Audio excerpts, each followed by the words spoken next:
ሰላም ሰላም እንኳን ወደ ዳይሬክት ሴሊንግ አካዳሚ ዩቲዩብ ቻናል በሰላም መጣችሁ። በዚህ ዩቲዩብ ቻናል ላይ እንግዲህ ስለ ቀጥተኛ ሽያጭ የምንማማረው ማለት ነው።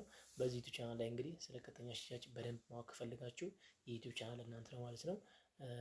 ቤተሰብ ያልሆናችሁ ካላችሁ ሰብስክራይብ በማድረግ ቤተሰብ መሆን ይቻላል ማለት ነው። እንደዚሁም ላይክ እና ሼር ማድረጋችሁን አትርሱ።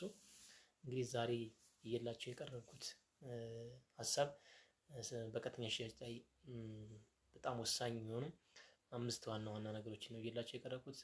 ከነዚህ ውስጥም የመጀመሪያውና ዋነኛው የደንበኛን ፍላጎትና ጥያቄ በደንብ መረዳትና ማዳመጥ ነው።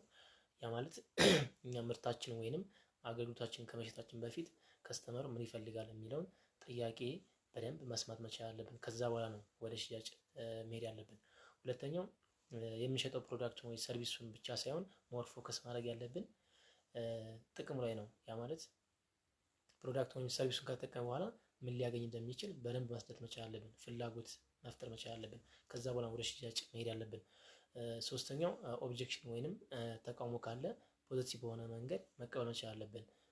ለምሳሌ ከስተመሮች በምንሰጣቸው ሰርቪስ ወይንም ፕሮዳክት ላይ ብዙ አይነት ኮምፕሌን ቅሬታዎችን ያቀርባሉ። ለምሳሌ ስለ ጥራቱ ሊያወሩ ይችላሉ፣ ስለ ፕራይሱ ሊያወሩ ይችላሉ። እንደዚሁም ስለ ሳይዙ ካልሆነ ደግሞ የተያዘበት እቃ ጥሩ አይደለም፣ በዚህ መልኩ መያዝ አልነበረበትም ብለው ሊያወሩ ይችላሉ።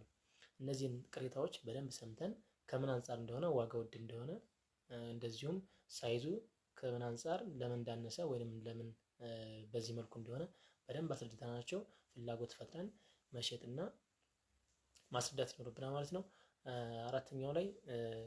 በአራተኛው ደረጃ ላይ የምናየው ምንድነው? ስለ ምርታችን በደንብ ማወቅ አለብን።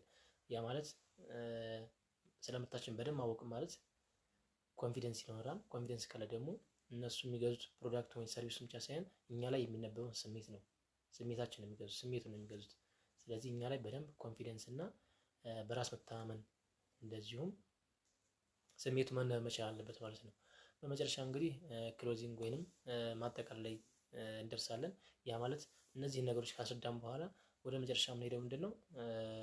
እንዲገዙ ምርታችንን ማድረግ መቻል አለብን ማለት ነው። ዝም ብለን አስረድተን መሸኘት የለብንም። ለምን እኛም የተቀመጠለት ስራ ስለሆነ ብዙ ካስረዳናቸው ነው በኋላ ወደ ማጠቃለያ ወይ ደግሞ ወደ መክፈል እንዲሄዱ ማድረግ አለብን ማለት ነው።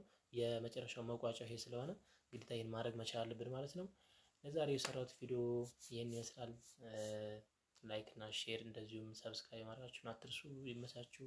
ሌላ ቀን እስከምንገናኝ መልካም ሁሉ ተመኘሁላችሁ።